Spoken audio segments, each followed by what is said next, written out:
We are exactly 1 week away from the critical midterm elections. And one of the most pressing issues for voters is the question of abortion and who should be able to decide when and if a woman has an abortion. Now, the majority of Americans, including Republicans, agree that this decision should be left solely to the woman. And that was the state of the law in this country for more than 50 years. There is, however, a small minority of folks, mostly men, who agree with Dr. Oz that the decision about abortion is up to the woman, her doctor, and get this, local politicians. Yes, this inflammatory and preposterous statement was made by Dr. Oz on the debate stage last week during the Pennsylvania Senate debates. And as you can imagine, there was swift and pretty ugly backlash on social media that followed that really ridiculous statement about local politicians being in the exam room with a woman and her doctor. But one of my guests today says the whole abortion question is being thought about and talked about incorrectly. She says it needs to be reframed. In her book, Ejaculate Responsibly, Gabrielle Blair makes the case that abortion is a man's issue. I sit down with Gabrielle and a couple of men to get their take on her new book, all coming up next. Live from Los Angeles, this is the Special Report with Areva Martin. Gabrielle Blair is an author. She's a pro-choice religious Mormon, mother of 6, and a blogger whose new book, Ejaculate Responsibly, a whole new way to think about abortion, has created quite the controversy in some circles. But Gabrielle is unapologetic in her argument that unwanted pregnancy only happens when a man ejaculates irresponsibly, depositing his sperm in a vagina when he and his partner are not trying to conceive. She says it's not a bad thing. It's the best thing to do to ask men to avoid acting in such an irresponsible way. Good morning, Gabrielle, and thank you for joining me. I'm so glad to be here. Thank you. I got to just start by asking you, you're a mother of 6, so somebody may be thinking, oh my God, this woman's never used birth control. She has 6 kids. And go ahead. So how is it that a mother of 6 ends up writing a book about abortion and how men should be the ones we're focused on, not women? Well, you're exactly right. A lot of people assume I would know nothing about birth control because I have 6 kids. So it sounds like I don't know what I'm doing. But the reality is I really love birth control. I'm so grateful for it because I was able to choose when I had my children. I used birth control, then I would stop when I wanted to have a baby and I could conceive. And like, what a miracle. That's amazing. And I'm just so grateful for it. At the same time, I tried every type of birth control and hated every single one. So while I was grateful, they didn't sit well with my body. I didn't react well. I didn't like the side effects. And I mean, some of them were, well, I want to say beyond just the side effects, the burden of the birth control, meaning I have all these young kids and I'm expected to get to the doctor every year for a birth control prescription at least once a year, and more often if I need to get a shot quarterly, or if I need to have an IUD inserted or removed, or if I need to troubleshoot my birth control because it's a problem. So I'm having to get off work or get childcare, and then I'm standing in line at the pharmacy or setting up an online delivery service and making sure it's maintained. It's just so much management and work for fertility that is 12 to 24 hours a month.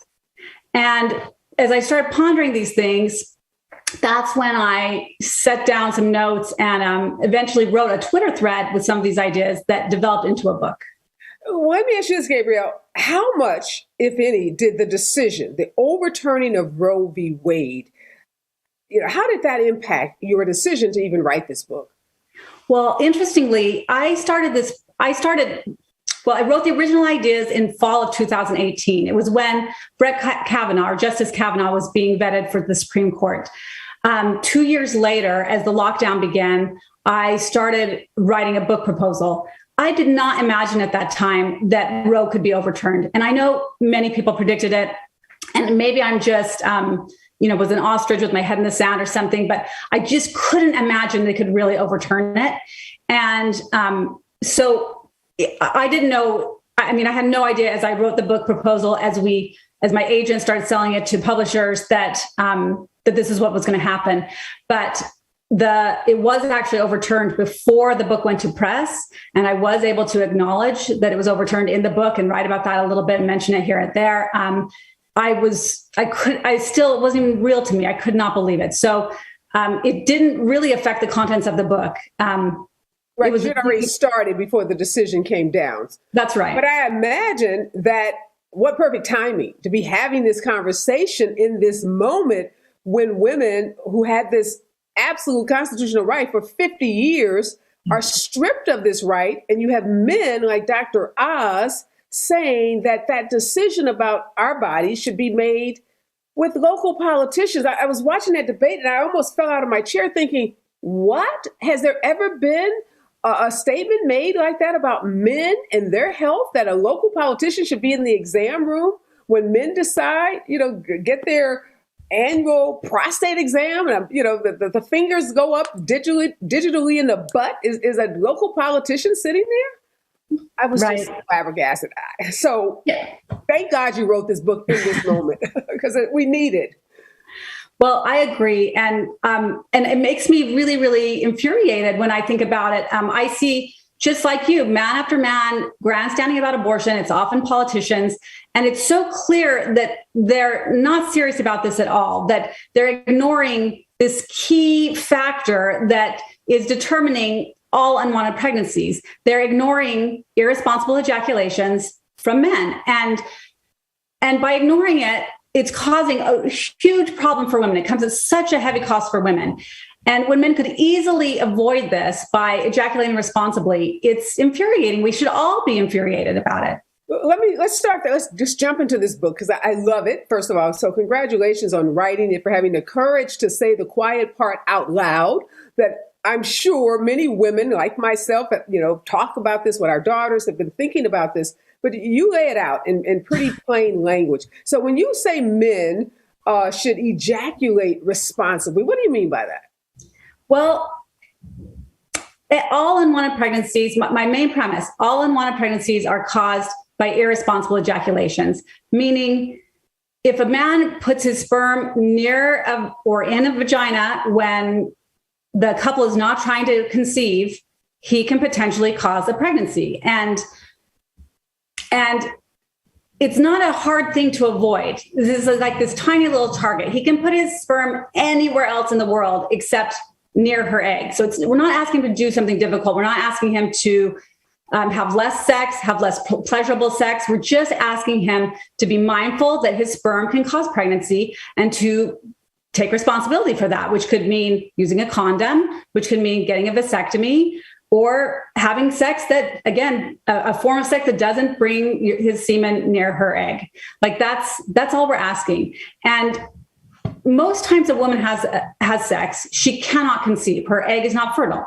Most times she just simply cannot become impregnated. But every time a man has sex, every single time, he can potentially cause a pregnancy because men are always fertile. It's a huge contrast. And we're super focused on women and this 24-hour, session of fertility each month, and ignore the constant, ever-present fertility of men, which is much more serious, and we should be paying much more attention to it. And what's so just incredibly smart about what you just said is that when you think about sex education and the way we teach sex education, it's so much focus on the woman and her menstrual cycle and that period where she is fertile, those few days in a month. And what you just said about men being fertile 24 hours out of every day of the year, we rarely focus on that. And the fact that, as you said, whether a man is having casual sex or he's having sex with, someone he's been married to for 30 or 40 years, it doesn't matter. His fertility, it doesn't matter if it's Monday or Thursday, if it's, AM or PM, he's fertile and he has the potential of creating a life. Right. I mean, that is such a powerful thing that is so not talked about and so minimized in our whole education process. You do something really smart in this book. You lay out 28 just really, supportive arguments for your main premise. And we already talked about the difficulty of women in birth control. I have two daughters. I can remember talking to them about birth control. Your biggest fear with the pill is that you're going to miss it. I mean, you're going to miss a day, you miss 2 days, do you take it? What does that do if you miss a couple of days? So, I mean, there's always that concern. I, like you, I used the IUD for a period of time, and that was okay, but it's this intrusive process, something inserted foreign in your body. And again, we don't think about that, the invasive nature of those, birth control methods for women. You talked about vasectomies, though. Let's talk about that. So few men, you cite a statistic in your book, like 9% of men get a vasectomy compared to the number of women who get tubal ligations or women getting their tubes tied. Why are there so few vasectomies? Well, I'm a super fan of vasectomies, and I wonder the same thing. From what I can tell, based on this book, writing this book, researching this book, and talking to thousands of men, there are just really big stigmas around vasectomies, and they're totally wrong. Men are concerned that their erection won't feel the same, that the sex act won't feel the same to them, that their orgasm won't feel the same. They feel like it's just too risky to do anything having to do with their genitalia. Just don't go near it. Just don't touch it. Right. And like, I get it. At the same time, women are constantly having to again, just to get an invasive exam, just to get the pill, just to get that, or an IUD inserted, as you just mentioned, which can be incredibly painful, so painful that women pass out from it and no pain medication is given. So the idea that just don't come near my genitalia is like, I'm having a hard time taking that seriously, especially when you talk to any kind of doctors that perform vasectomy. So we're talking mostly urologists here, that just say, no, it's a 10-minute thing. They're going to be out the door. They can drive themselves home. It's nothing to worry about. The healing is very quick. Do it right before there's a weekend where there's a big game you're excited about, and you can just sit with a bag of frozen peas on your junk and watch the game, and you're going to be feeling better in no time. And then beyond that, men who have had vasectomies really report that their sex life, especially if they're like in a couple, really improves because you've just removed this huge burden from the sex act. There's no worry anymore. Like, is there going to be a baby? Is the birth control going to fail? Vasectomies are the most effective form of birth control. Like, they're 99.99% effective. Nothing beats them. And I mean, they're amazing. And I just feel like they should be so common. You should be able to stop in at any clinic anywhere and just walk in and get a vasectomy. Yeah, in the same way that you can walk into a clinic and get birth control pills. Men should be we should be advertising and supporting men at Planned Parenthood the way we support women to get vasectomies. Now, your husband, Gabrielle, had a vasectomy. How did you have that conversation, or how did you guys get to that point where he decided he was going to do it as a form of controlling, his sperm, as being a responsible ejaculator? Right.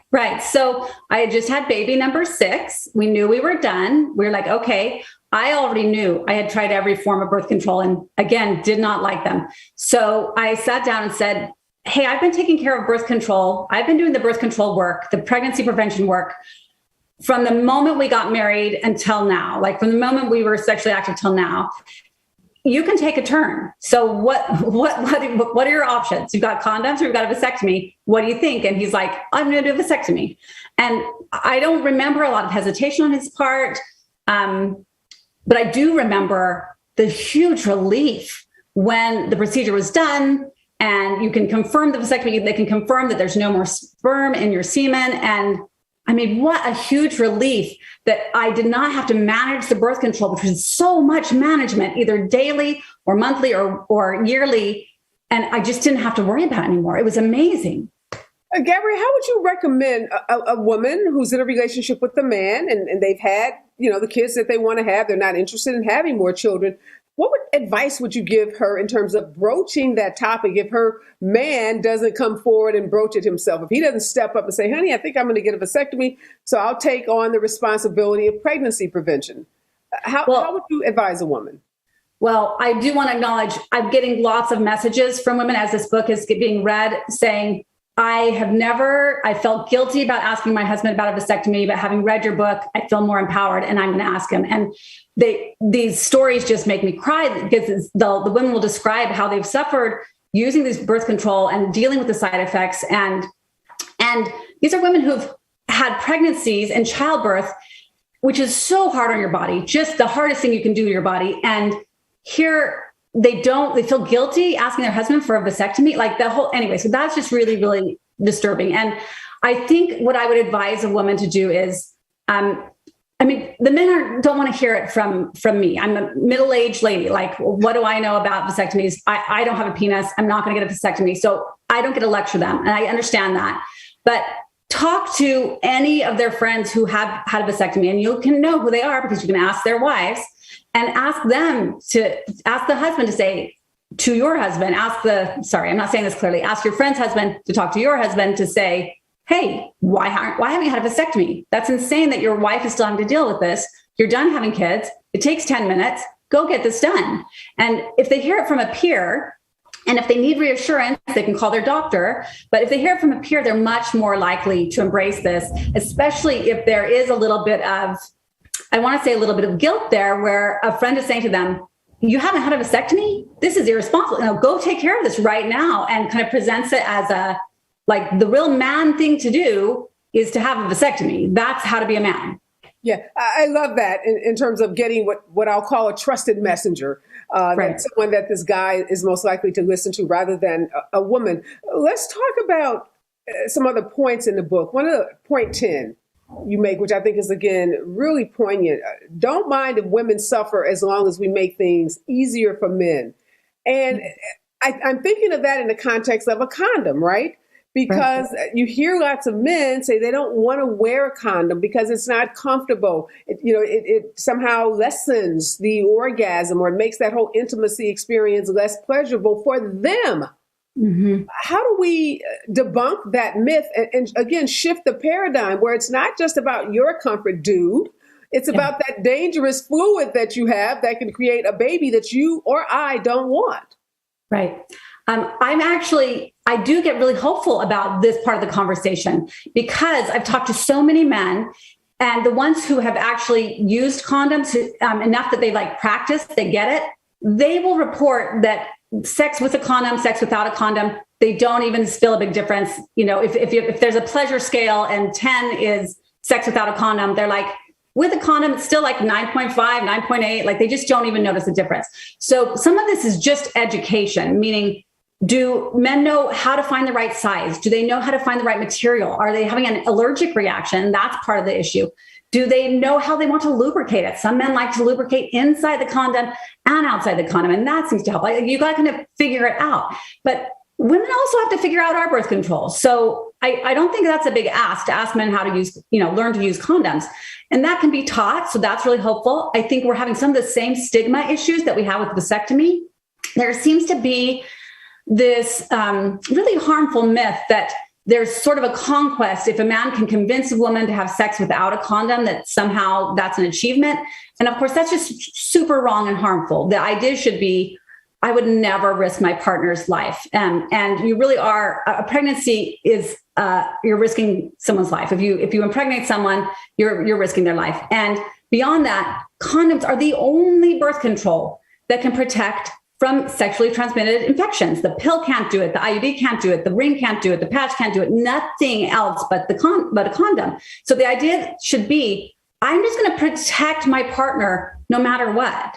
That should be my priority. And again, that should be I, as a man, want to do the right thing. I'm going to protect this person I'm having sex with. So condoms should be very culturally accepted. And I think we can get there.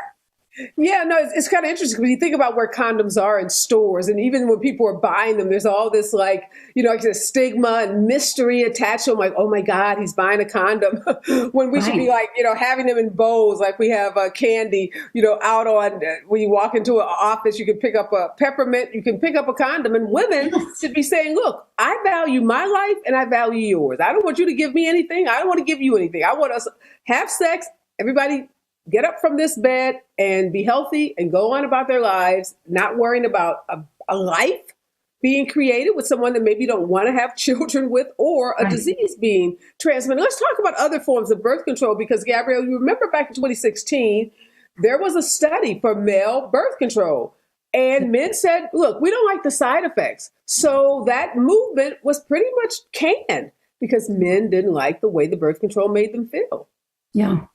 And some of the side effects were serious. There was a man who was suicidal. And I don't want to downplay that's serious, but I also want to be clear. There are plenty of women who are suicidal because of their birth control. So no matter how serious the side effects were for the men's study, they are just as serious, if not more so, for women's birth control. In fact, in the book, I have a chart showing like, here were the side effects for the male birth control, and here's for the women. And the women's is like 3 times as long. It's so what I would love to see is we have an $8 billion birth control industry, and 90% of that is products made for women and purchased by women.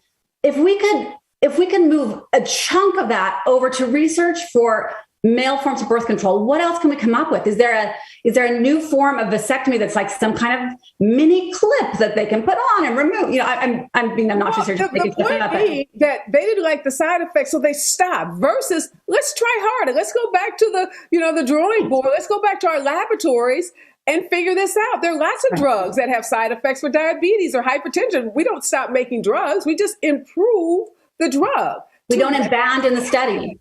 I agreed. And instead we just there's like a new birth control for women every other month. And it's always just another form of hormonal birth control, always with side effects. Why can't we pay some of that attention to men's fertility? What are our options there? What are we not thinking of?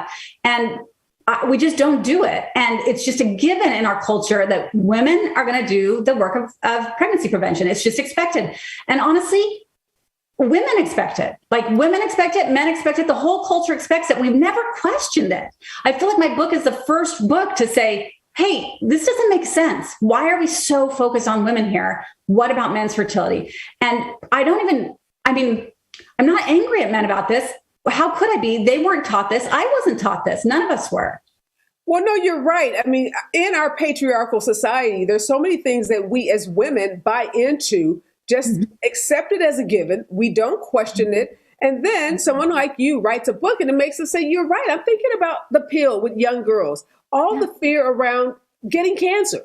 Like, oh my God, 20 years from now, like what are not just the side effects from weight gain or, heavy menstrual cycle, but literally I could be diagnosed with cancer because I took this birth control pill for 20 years, or maybe I can't even have kids. There are lots of women that report infertility from taking certain forms of birth control. So all of these serious decisions that women have to make that we don't require men to make. So again, we've got to shift this conversation. I hope this book is the beginning of us shifting the paradigm. I just want to ask you one last question before I let you go. And that's about, you state in the book that you're a religious mom.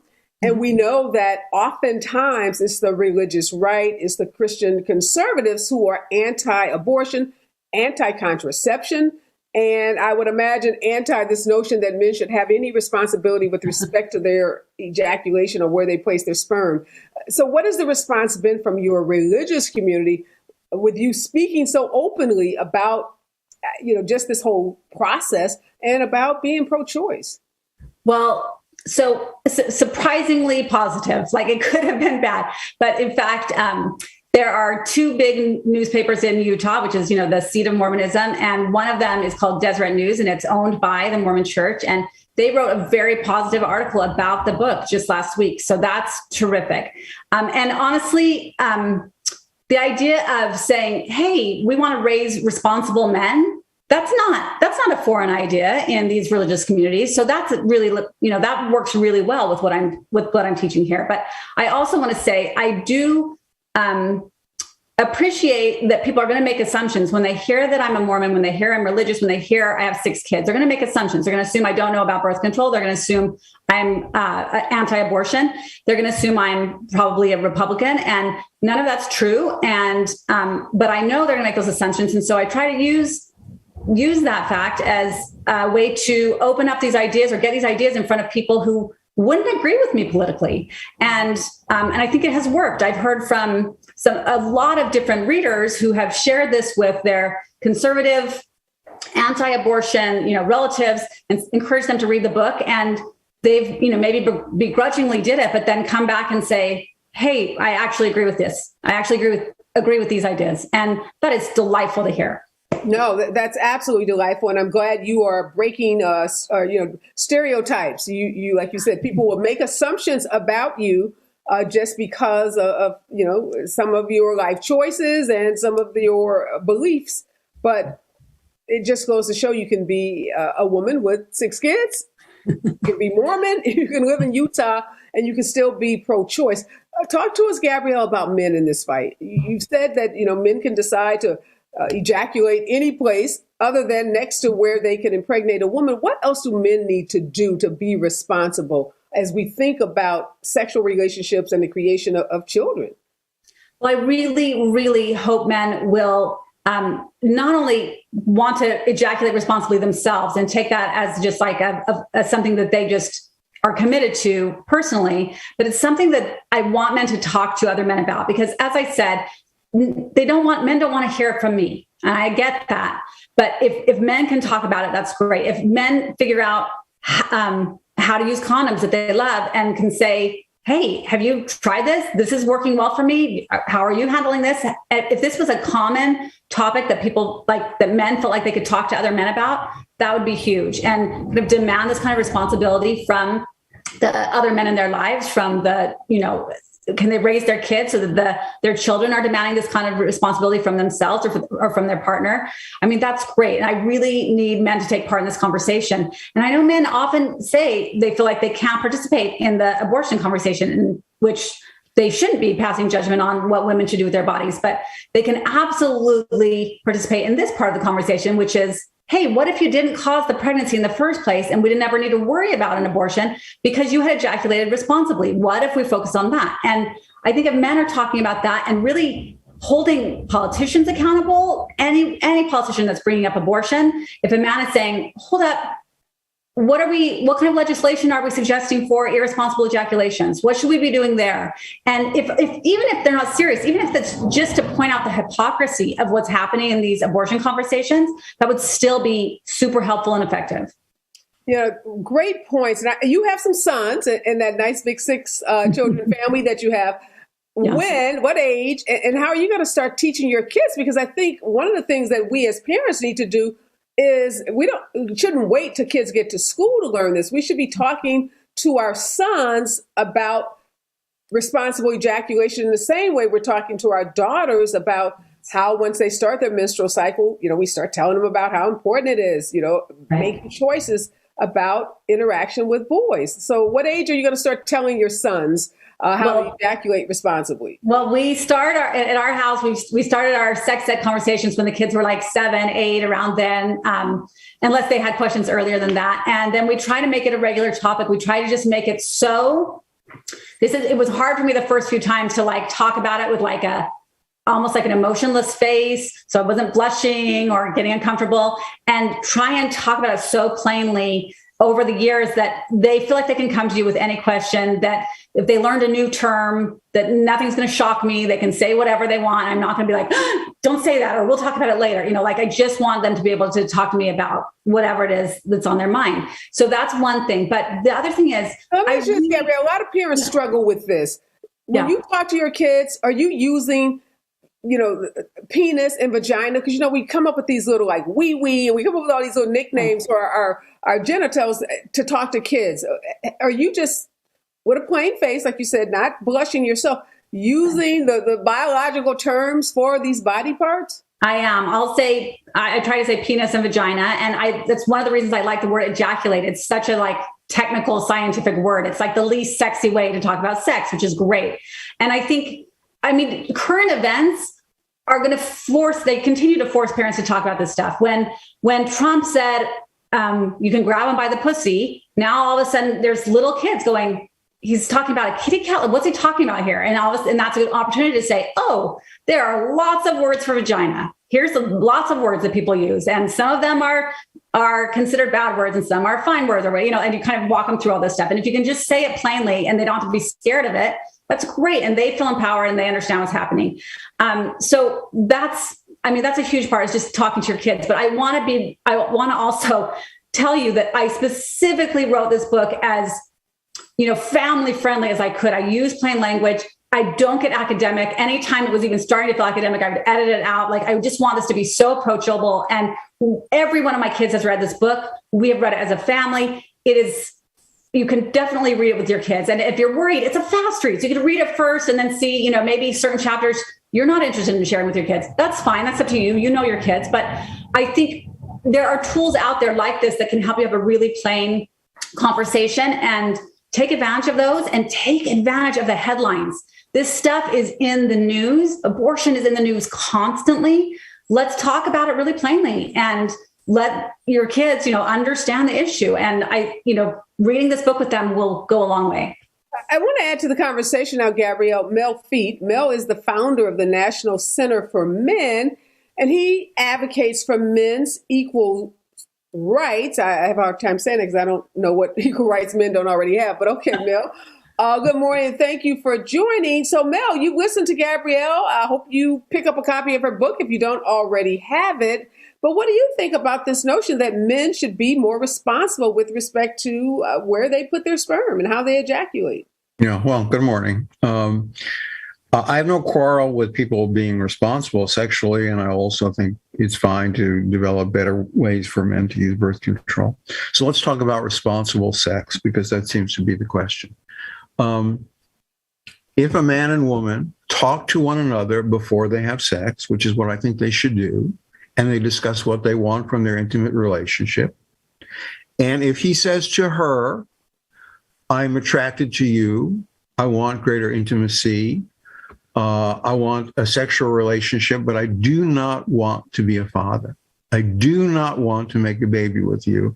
And then if she says to him, I'm on the same page as you are, I want the same thing that you want, we're going to have responsible sex, we're going to agree on a method of birth control, and if a contraceptive failure occurs, then in that case, we'll either terminate a pregnancy or give a baby up for adoption. But I will not force you into a parental obligation that you're telling me now you do not want. I'm agreeing to that. And then if a conception does occur, and she says to him, I've changed my mind, and you are going to pay. I'm going to take you to court, and you are going to pay. Is that acting responsibly on her part? Is that responsible sex? What do you say to that, Gabrielle? No, it sounds like coercion, and I certainly hope she's not trying to trick him into a pregnancy. But I don't believe a man can be tricked into a pregnancy if he's ejaculating responsibly. So you can say, oh, we agreed on a form of birth control, but really it should be she's being responsible for her body and he's being responsible for his. So if she says, I'm on the pill, that shouldn't mean that he says, oh, great, I don't need to wear a condom. No, his sperm can cause a pregnancy. Her birth control can fail. He needs to use a condom every single time. Yeah. He needs to or ejaculate somewhere else, or he needs to get a vasectomy. Like, he needs to take responsibility for his sperm. If he does not want to become a father, he always has that choice as long as he's ejaculating responsibly. Well, if he chooses not to ejaculate responsibly, yes, a baby could come, but that's his choice. He chose to ejaculate irresponsibly. Right. So you would agree with me, I would hope, that if a woman lies to a man about being on birth control, that's irresponsible sex. Well, yeah, but she can't trick him into a pregnancy. But if she lies to him, that's still irresponsible sex. You would agree with that, I would hope. I mean, a lie is a lie. It's very irresponsible. But so no form of birth control. He still can't impregnate her if he ejaculates responsibly. So it doesn't matter if she lies or not. Please. No form of contraception is 100% effective, no form. So my question to you is this, because I think this is what the debate is all about. Is consent to sex also consent to procreation? It's a fairly straightforward question. Is consent to sex consent to procreation? Well, go ahead, Gabrielle. I have my thoughts, but I would love to hear yours. Of course, no birth control is 100%, but a vasectomy is 99.99%. So you're wanting to have an entire debate over something that's going to happen. I don't even know what the math on that is. 0.001. It's not automatically. You're being somewhat casual about it. It's not an automatically or easily reversible procedure. There's a time in a man's life when a vasectomy would be appropriate and a time when it wouldn't. But I asked a very specific question, and I was in search of a very specific answer. Mel, you're being consent to sex, consent to procreation. Areva, is consent to sex, consent to procreation. Mel, you've got to respect my guest, Gabrielle. She's answering your question. She doesn't have to answer it the way you want her to answer. I didn't hear an answer at all. But you can't be condescending. And I didn't hear an answer, Areva. Yeah, you are. You are. Well, let me answer your question for you. I'll answer it for you. Go ahead. Yeah. If a man does not want to procreate, if he does not want to be responsible for a child, Gabrielle is saying, and I agree, don't put your sperm near my vagina. That is your choice. You have a choice in the matter. Don't put the onus on me to use birth control because you have a choice. And if you're fearful about having a baby, then guess what? Don't have sex with me. It's a very simple choice that you can make as a man. So you have a choice. So I'm going to ask you the question. If a man doesn't want to have a baby, shouldn't a man not have sex with the woman he doesn't want to have a baby with? Areva, so I would like to answer the question with a question, and I hope you'll give me a chance to talk. Gabrielle had a lot of time to talk, and you just brought me on. So please let me answer your question. Okay. I don't, and I want to be respectful and sensitive about how I asked this. So I'm asking it because I really want to know your answer. Ask me a question. Answer my question. I think that if people decide to have sex, whether they do that responsibly or not, they should not, as a matter of law, forfeit their right to make reproductive choice. Every person should have the right to reproductive autonomy. Engaging in a sexual act doesn't mean you should forfeit the right to reproductive autonomy. I believe that about women, and I believe that about men. The problem is that women have that freedom, or had that freedom before the overturning of Roe. Men have never had that freedom. Here's my question to you. Please give me a chance to answer it, because I want to know your answer. I don't completely understand why it's important for women to have access to legal abortion. And I'll tell you why. If you don't want to get pregnant, if you don't want to make the baby, Areva, all you have to do is not have sexual intercourse with a man, because that's how it's done. And you raised the argument, don't have sex, which is an offensive argument. I think it's a ridiculous argument, but you raised it. So I'm asking you, if a woman doesn't want to make a baby, just don't have sex. Why do women need the right to legal abortion? Just don't have sex. That was your argument to me. Yeah, women need the right to abortion because abortion is health care, Mel. You're thinking about abortion way too narrowly. There are situations where women have to have an abortion because their lives are at stake. Don't have sex. Well, okay, we can have sex or not have sex, but if we have to have a procedure, be it abortion or be it a heart surgery to save our lives, we should have the right to do that. And men can also decide not to have sex if they're concerned about women getting pregnant. And the conversation is really about men and women being responsible. I don't think Gabrielle is suggesting, I know I'm not, that women not be responsible. I have two daughters. I've taught them from day one. Well, we're not talking, but I do think this. I think that because you may end up pregnant in a pregnancy that you don't want. Go ahead, Gabrielle, jump in. If you want to jump in. Yes, 100%. I mean, I want women to use birth control. I try to encourage women to be responsible for their bodies in the same way I'm asking men to be responsible for men's bodies. It's for sure, take responsibility for your bodies, women. Like that's what you need to do. Yeah, I think it's about Planned Parenthood. I don't think you should give up the right to plan when you're going to be a parent, under what circumstances, simply because you have sex. This is the important principle for me. And I think what has to happen in the pro-choice movement is I think women have to bring men in, not just as allies, but as partners. And I think that means that no one should have the right to force another person to become a parent against his or her will, whether or not they have sex in a responsible way or not. I do agree with you, Gabrielle, 100%, that people should have sex responsibly. But people do have sex for all kinds of reasons. some of them having to do with not intending to procreate. And if you have sex and you don't intend to procreate, you shouldn't be forced to procreate, whether you're a man or a woman. And in the United States now, in every state, there are child support laws, paternity laws, sophisticated computer systems that track men down and force them to pay when they never consented to bring a child into the world. That's wrong. And how many of those men ejaculated responsibly, do you think? Yeah, but again, we're back to the argument of don't have sex. And we're not. Why are you saying ejaculating responsibly is not having sex? A woman could say no. A woman could say, I don't want to have sex with you, right? A man can say, I'm not going to ejaculate near you. Yeah, but a woman could say, I think, Mel, we're going in circles. You know what? We hear your point. We don't agree with it. That's okay. We can disagree. Yeah. We can agree to disagree. We appreciate your perspective.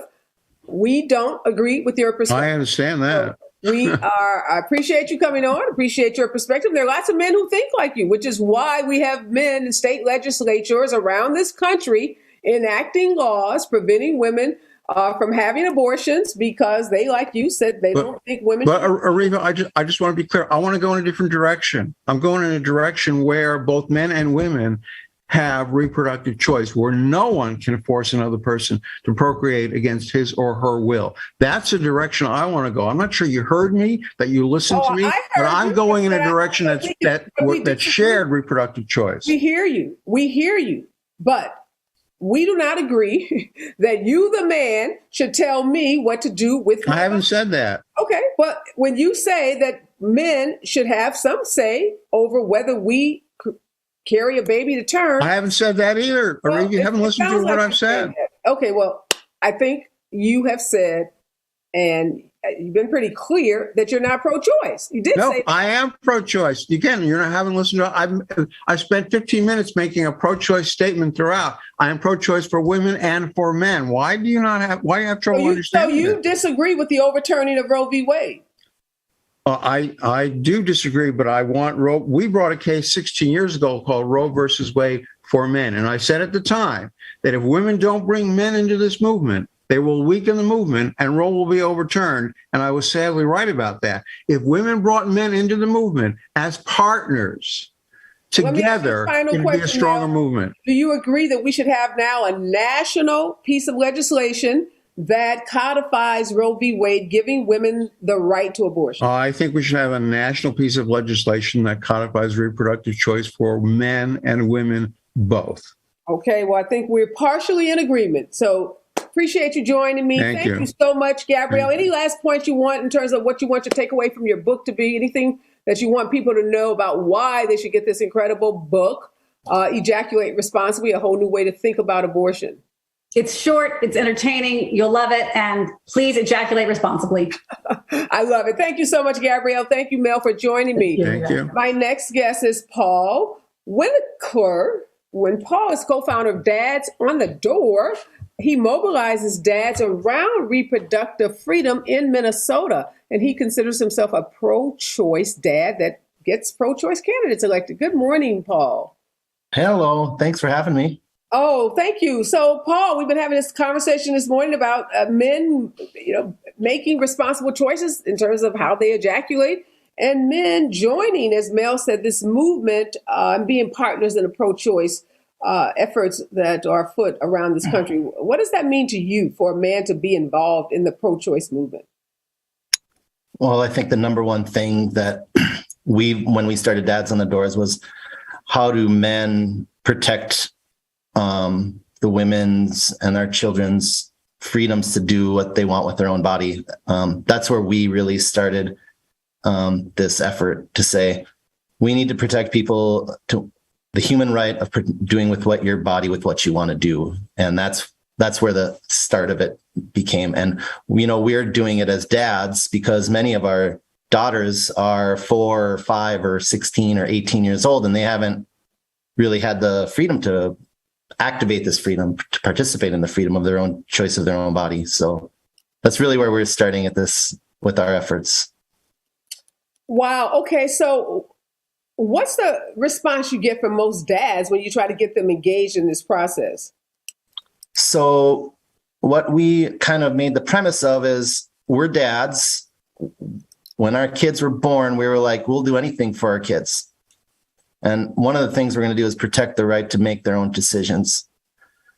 So we started activating people to go on the doors and start talking to dad, essentially, or dude to men or whatever. So a man talking to a man about choice. So it's really a different, I don't even believe the polls on this issue, because when you start framing the issue to a person at the door and you say, hey, I'm here because I want my daughter to have the freedom to protect her own body and make her own choices, no matter what happens to her, the dads start thinking more deeply about, it's not just this like out there in the ether decision. It's actually, they think about their daughter and all the situations that they might come in, from rape and incest to an unwanted pregnancy to a pregnancy that's failing, that they start internalizing what their daughter might experience. And that changes how they view abortion rights. No, that's such a great point when you personalize it and ask fathers and men to think about, what about your daughter if she was raped, if she was, subjected to a family member, forcing himself on her. Think about your wife or your sister. I think it does cause men to think about this question differently. What do you think about what Mel said, though, Paul, his notion that men should not be forced to be parents if they tell a woman up front, I want to have sex with you, I'm going to wear a condom, you're going to use birth control, but if there's a, slight chance, that 1% chance that our birth control fails and you get pregnant, what do you think men's role, if any, should be in that decision about what happens with that baby or that fetus before it becomes a baby? I believe that women have every right to choose what to do with their own body, and they are the ones that are reproducing. Like, men are not reproducing. It's women that will carry the burden, they will carry the risk, and they will carry all of it. So it's a woman can change her mind as well. It's her decision. So what Mel said is offensive. I think it's offensive what Mel said. Okay. Yeah. So you say when men go into it, they should know. Yeah. I mean, Gabrielle's right. Like, men should be more responsible. Absolutely. That's what I teach my children. I teach my boys, like, if your penis goes near her vagina, you can get her pregnant. End of story. You choose, right? Now make a choice. Right. You've already because there are other ways you can get. You've made your bed. You've made your bed. Right? Because there are other ways you can pleasure yourself. So if you want to do that without the risk of pregnancy, here's some possible alternatives for you. Yeah. And this idea of people not having sex is just like, I don't know what world he's in. People have sex. It's one of the most natural things in the world. And women have a right to do with their body no matter what, no matter when. That's the rule. Thank you for that, Paul. Are men driven to the polls by this? We got these serious midterm elections coming up. Some say it's the most important election of our lives. We know abortion is on the ballot, even though in some states it's not literally on the ballot. But the fact that we could lose Democratic control of the House, the fact that they could put up a bill that makes abortions illegal across the country, even in places like California, that we're voting to codify abortion rights in our state constitution. But if Republicans take control of the House and the Senate, they could try to move on a bill that says, despite what Californians think, nationally, the small minority of Republicans say no abortion. So are men being driven to the poll knowing that abortion is at stake? Well, I can tell you that so I've probably door knocked on 10,000 doors in my life. And when I sort of introduce myself in a new way around this issue, and I just say, hi, I'm Paul Winklear. I'm here door knocking for my daughter to protect her right to make her own decisions with her body. And that moves men right away. The women are high-fiving me at the door and giving me hugs and swearing at me, and but the men are engaging on it, and more so than any other way that I've experienced on any other issue or any other candidate. Actually, the issue itself is meaningful, and when people, I had a guy the other day, I was in a suburb in here in Minnesota, and he was like, yeah, it's none of my business, but I don't vote. I said, when you choose not to vote, you're choosing to take the side of the people that don't want your wife and kids to protect their own bodies and make their own healthcare decisions. You've sided with the people that want to take that freedom away. And that guy said, you're right, and I'm going to vote. So, and when we're talking to people, it works. It's working. Well, I love that. And I used the phrase earlier in the show, trusted messenger. And Gabrielle is clear that some of the messages in her book, she's getting the conversation started, but men may be more responsive to some of those messages when they come from quote unquote trusted messengers, other men that they respect, friends, men like you that are out knocking doors, who they see have a commitment to these issues. So how do we get more men involved, Paul? That's my question. I love that you were able to flip that man from not voting to voting, but how do we get more men understanding the importance that this is not just a woman's issue, but as Gabrielle lays out, this is a human rights issue. This is a male and female issue. Well, I think one of the words we use is like freedom, right? And protect. And you said, basically, when we started this, we said we'd do anything for our daughters. And now it's time to step up and do anything for your daughter, right? So it might be things that you never thought you'd do. You might make a phone call to your Trump relative, or you might go on door knocking, or you might share a video or say something on. There's just many avenues of ways that men can participate in fighting for their loved ones' freedom of choice.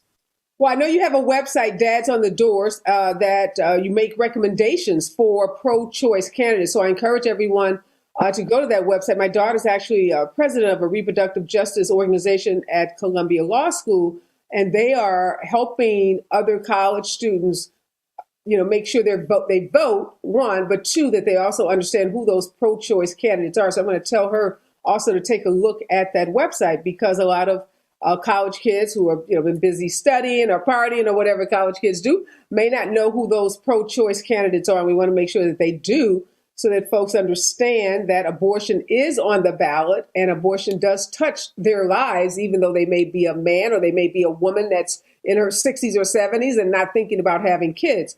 But if you have a daughter or a niece or a young person in your life, this is an issue that touches you as well. And that would be true of all Americans. So it's an issue that we all should be getting behind. And yeah, on that website, you can, one of the easiest things you can do is we made a video about dads doing this work. It's a simple way to just share that video with all the men in your life, to be like, hey, dads, it's time to step up for your kids, for your daughters, and protect the right to choose. So that's an easy one.